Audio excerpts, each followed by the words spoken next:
قرآن مجید میں بہت سے مقامات ایسے ہیں جہاں پہ اللہ سبحانہ و تعالیٰ نے والدین کے ساتھ احسان کرنے کا حکم دیا ہے، بلکہ آپ یوں سمجھ لیجئے کہ صرف قرآن مجید میں نہیں بلکہ دیگر کتب سماویہ میں بھی، اور تمام انبیاء علیہم السلام کو اپنے والدین کے ساتھ احسان کرنے اور ان کی جماعت کو اور ایمان والوں کو بھی اسی کی تلقین کی گئی کہ اپنے والدین کے ساتھ احسان کرو، نیکی کرو، ان کی فرمانبرداری کرو اور ان کے ساتھ حسن سلوک سے پیش آؤ۔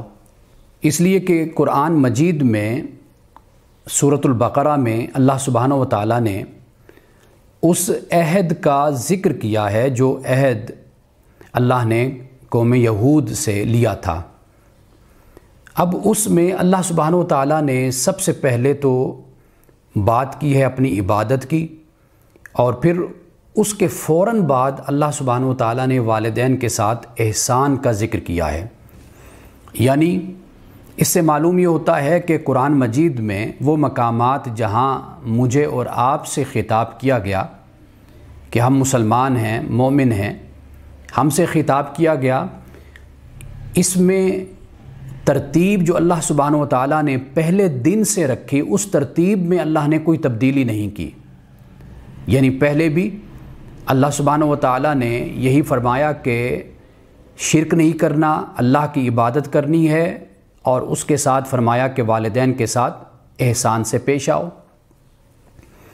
یہی بات اللہ سبحانہ و تعالیٰ نے جو مجھے اور آپ سے کہی، یہی اللہ نے حضرت موسیٰ علیہ السلام کی امت سے بھی کہا، حضرت مسیح علیہ السلام کی امت سے بھی کہا، حضرت ابراہیم اور تمام گویا کہ انبیاء علیہ السلام کی امت سے اسی بات کی تعلیم دی۔ اب میرے سامنے سورۃ البقرہ کی آیت نمبر ہے 83، یعنی سورۃ البقرہ قرآن مجید کا دوسرا چیپٹر ہے، سیکنڈ چیپٹر، اور اس کی آیت نمبر ہے 83۔ اس میں یہ فرمایا وَإِذْ أَخَذْنَا مِيثَاقَ بَنِي إِسْرَائِيلَ، اور جب ہم نے بنی اسرائیل سے عہد لیا، میثاق لیا، اور یہ جو بنی اسرائیل ہے، اسرائیل در حقیقت حضرت یعقوب علیہ السلام کا نام ہے۔ اسرا کا مطلب ہوتا ہے عبد، غلام، اور ایل یعنی اللہ۔ عبرانی زبان میں ایل یعنی اللہ کو کہتے ہیں، تو اللہ کا غلام، جیسے عبداللہ آپ کہہ لیجئے، تو اسرائیل حضرت یعقوب ہو گئے، بنی سے مراد اولاد۔ حضرت یعقوب علیہ السلام کی اولاد سے بنی اسرائیل سے اللہ تعالیٰ نے یہ عہد لیا۔ کیا عہد لیا تھا؟ لا تعبدون الا اللہ، کہ تم اللہ کے سوا تم کسی کی بھی عبادت نہیں کرو گے، تم صرف اور صرف اللہ کی عبادت کرو گے۔ وبالوالدین احسانہ، اور والدین کے ساتھ احسان کرو گے۔ وذی القربیٰ، رشتہ داروں کے ساتھ، والیتامى، یتیموں کے ساتھ، والمساکین، مساکین کے ساتھ۔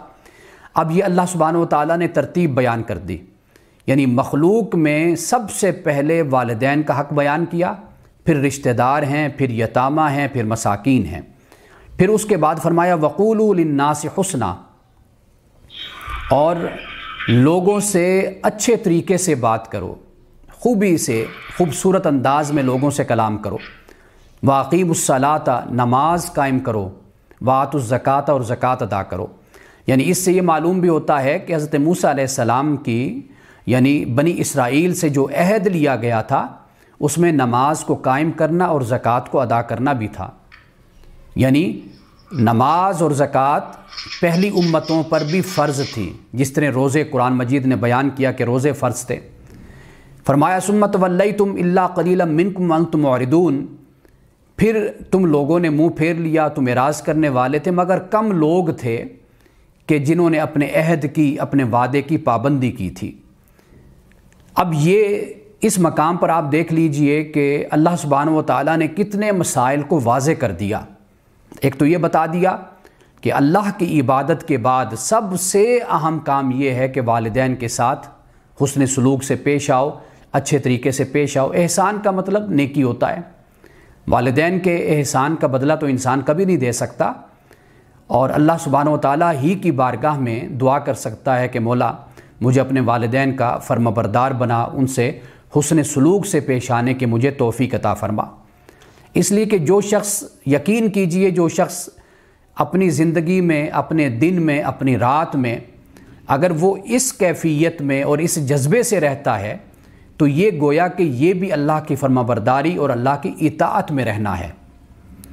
تو یہاں پہ بہت سے مسائل اللہ سبحانہ و تعالیٰ نے واضح کر دیے، یعنی یہ بھی بتا دیا ذی القربیٰ کی بات پہلے کی، ذی القربیٰ کی بات اس لیے پہلے کر دی کیونکہ رشتہ دار، بہن بھائی، انسان تھوڑا سا ان کے معاملے میں کنجوسی کر جاتا ہے، یعنی ایک انسان اپنے رشتہ داروں سے، جو قریبی رشتہ دار ہوتے ہیں، ان سے تھوڑا سا ایوائڈ کرتا ہے یا بھاگتا ہے۔ یہ ایک انسان کی فطرت کہہ لیجئے، یا ایک حسد کا جذبہ کہہ لیجئے، یا ایک کمپٹیشن کا ماحول کہہ لیجئے، کہ وہ کہتا ہے کہ ٹھیک ہے میرے رشتہ دار زندہ تو رہیں اور اپنی حالت میں رہیں لیکن مجھ جیسے نہ ہوں۔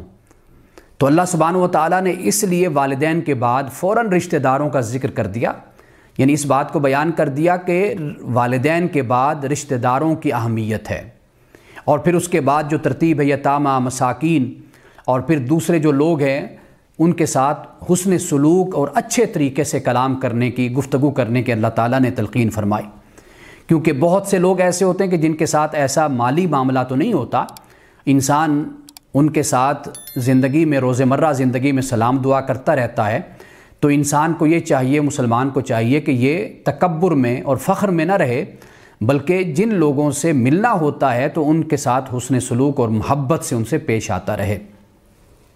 اور اس مسئلے کو بھی واضح کر دیا کہ نماز قائم کرو اور زکوٰۃ ادا کرو، یعنی معلوم یہ ہو گیا کہ امت محمدیہ سے پہلے بھی جو امتیں تھیں اللہ نے ان کو بھی نماز کا، زکوٰۃ کا اور روزے کا اللہ نے حکم دیا تھا۔ اب اس کے بعد جو دوسرا مقام ہے وہ سورت بنی اسرائیل، قرآن مجید کی یہ 17ویں سورت ہے، 17، اور اس کی 2 آیات ہیں جس میں اللہ سبحانہ و تعالیٰ نے اس بات کو بیان کیا۔ میں یہ کہتا ہوں کہ یہاں پر اللہ نے احسان کی تفصیل بیان کر دی، یعنی قرآن مجید کا یہ انداز، یہ اسلوب ہے کہ اللہ سبحانہ و تعالیٰ اگر ایک لفظ استعمال فرماتا ہے پھر آنے والی آیات اس لفظ کی وضاحت کر دیتی ہیں۔ اب یہاں پہ دیکھیے، فرمایا وَقَضَىٰ رَبُّكَ أَلَّا تَعْبُدُوا إِلَّا إِيَّاهُ، کہ تیرے رب نے فیصلہ کر دیا، یہاں قضاء کا لفظ ہے، یعنی حکم دیا، فیصلہ کر دیا۔ وَبِالْوَالِدَيْنِ إِحْسَانًا، کہ پہلا یہ فیصلہ کیا کہ اسی کی ہی تم نے عبادت کرنی ہے، اسی کے سامنے جھکنا ہے، اسی کے لیے نماز ادا کرنی ہے، اسی کے لیے زکوٰۃ دینی ہے، اسی کے لیے تم نے روزہ رکھنا ہے، اسی کے لیے تم نے حج کرنا ہے۔ وَبِالْوَالِدَيْنِ إِحْسَانًا، اور والدین کے ساتھ احسان تم نے کرنا ہے۔ اِمَّا يَبْلُغَنَّ عِنْدَكَ الْكِبَرَ أَحَدُهُمَا، اب یہ احسان کی اللہ سبحانہ و تعالیٰ نے وضاحت کر دی کہ وہ دونوں اگر تمہارے پاس بوڑھے ہوتے ہیں، او أَحَدُهُمَا، یا ان میں سے ایک، یعنی ایسا ہوتا ہے کہ دونوں بڑھاپے کی عمر کو پہنچ جاتے ہیں، یا دونوں میں سے ایک، یعنی ان میں سے ایک فوت ہو جاتا ہے، والدہ زندہ رہ جاتی ہے، کبھی والد زندہ رہ جاتے ہیں، تو فرمایا فَلَا تَقُلْ لَهُمَا اُف، تو ان کو تم نے اف نہیں کہنا، یعنی اف کیا ہے؟ اف در حقیقت دل کی بیزاری کا نام ہے، کہ انسان اپنے دل میں والدین کے معاملے میں کوئی گھٹن محسوس کرتا ہے، کوئی بیزاری محسوس کرتا ہے، تو اللہ نے فرمایا کہ نہیں، اف بھی نہیں، وَلَا تَنْهَرْهُمَا، اور نہ تم نے ان کو جھڑکنا ہے، وَقُلْ لَهُمَا قَوْلًا كَرِيمًا، اور انہیں تم نے ہمیشہ عزت کی بات ان کے ساتھ تم نے کرنی ہے، یعنی عزت سے پیش آنا ہے۔ وَخْفِضْ لَهُمَا جَنَاحَ الذُّلِّ مِنَ الرَّحْمَةِ، اور یہ فرمایا کہ اپنے جو عاجزی کے بازو ہیں یہ تم نے ان کے لیے بچھائے رکھنے ہیں۔ اب یہ الفاظ توجہ طلب ہیں، اس لیے کہ اگر والدین تشریف لاتے ہیں تو انسان کا رویہ اپنے والدین کے ساتھ کیا ہونا چاہیے؟ ہمیشہ ویلکمنگ انداز ہونا چاہیے، خوش آمدید کہنے کا انداز ہونا چاہیے۔ ایسا انداز نہیں ہونا چاہیے کہ والدین یہ محسوس کریں کہ شاید ہم اس کے کمرے میں آ گئے، یا ہم اس کے پاس بیٹھ گئے، یا ہم ویسے اس کے گھر میں آ گئے تو اس نے ہمارے آنے پر ہمیں بوجھ خیال کیا۔ یعنی یہاں پر یہ فرمایا وَخْفِضْ لَهُمَا جَنَاحَ الذُّلِّ مِنَ الرَّحْمَةِ، کہ رحمت سے عاجزی کے بازو ان کے لیے بچھائے رکھو۔ وَقُلْ رَبِّ ارْحَمْهُمَا كَمَا رَبَّيَانِ صَغِيرًا، اور اے انسان تو یہ کہہ اے میرے رب ان پر رحم کر کہ جیسے انہوں نے میری پرورش کی اس وقت جب میں چھوٹا تھا۔ میں نے آپ کو یہ بتایا تھا کہ یہاں پر ربیانی کے الفاظ استعمال کیے ہیں، اور رب کا ایک اور معنی اور مفہوم بھی میں نے آپ کو بتایا تھا، وہ یہ کہ رب وہ ہوتا ہے کہ جو محبت، شفقت اور رحمت کی وجہ سے کسی کی ذمہ داری کو قبول کر لیتا ہے۔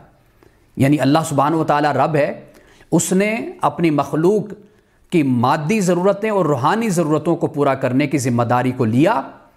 کیوں؟ اس لیے کہ وہ اپنی مخلوق سے محبت کرتا ہے، وہ رحیم ہے، وہ کریم ہے، وہ رؤوف ہے، وہ اپنے بندوں سے محبت کرنے والا ہے۔ تو اس لیے اس نے، حالانکہ وہ نہ ذمہ داری لے تو اس سے کون پوچھنے والا ہے؟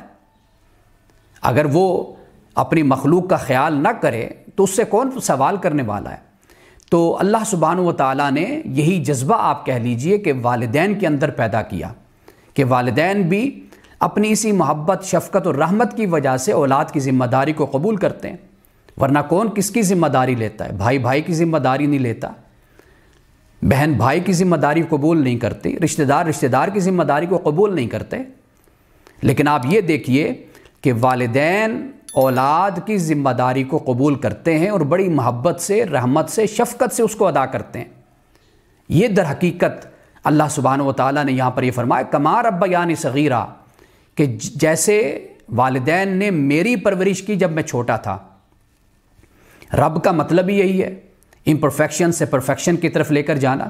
یعنی میں کچھ نہیں تھا تو مجھے والدین نے اس قابل کر دیا کہ آج میں ایک پورا گوشت پوست کا ایک انسان ہوں، میں سوچتا ہوں، سمجھتا ہوں، میں دیکھتا ہوں، میں چلتا ہوں، میں پھرتا ہوں۔ میرے لیے انہوں نے تعلیم کا انتظام کیا، ہر طریقے سے انہوں نے میرے لیے وسائل کو پیدا کیا، دن رات محنت کی۔ تو یہ سب کچھ محبت اور شفقت کی وجہ سے ہی ہوتا ہے۔ مولانا روم نے بڑی خوبصورت بات یہاں پر کہی، وہ کہتے ہیں کہ اللہ نے اپنی خلق کی جو صفت ہے اس کی جھلک ماں کو عطا کی، اور جو رزق دینے کی جھلک ہے وہ اللہ نے والد کو عطا کی۔ یعنی اللہ سبحانہ و تعالیٰ کی صفات ہیں، انسان اس کا عکس اپنی ذات کے محدود دائرے کے اندر پیدا کرتا ہے، اس کو قبول کرتا ہے۔ اللہ سبحانہ و تعالیٰ خالق ہے، انسان بھی خالق ہے۔ اللہ سبحانہ و تعالیٰ رازق ہے، انسان بھی رازق ہے۔ تو اللہ نے کہا کہ خیر الرازقین واللہ خیر الرازقین، اللہ رزق دینے والوں میں سے بہترین رزق دینے والا ہے۔ احسن الخالقین، اللہ نے خود کو فرمایا کہ پیدا کرنے والوں میں سے بہترین، خوبصورت ترین پیدا کرنے والا خدا کی ذات ہے، جس کی تخلیق کا سب سے خوبصورت نمونہ یہ انسان ہے۔ تو مولانا روم نے بڑی خوبصورت بات کہی کہ اللہ سبحانہ و تعالیٰ نے اپنی تخلیق کی صفت کی جھلک ماں کو عطا کی، اور اپنی رزاقیت کی، رزق دینے کی جھلک اس صفت کے عکس اللہ نے باپ کو عطا کیا۔ تو یہاں پر آپ دیکھ لیجئے کہ کس طرح ماں باپ اولاد کی پرورش کرتے ہیں، اولاد کی تربیت کرتے ہیں۔ یہ مقام ہے جو میں نے آپ کے سامنے رکھا، یہ سورۃ بنی اسرائیل 17 نمبر سورت، آیت نمبر 23 اور 24۔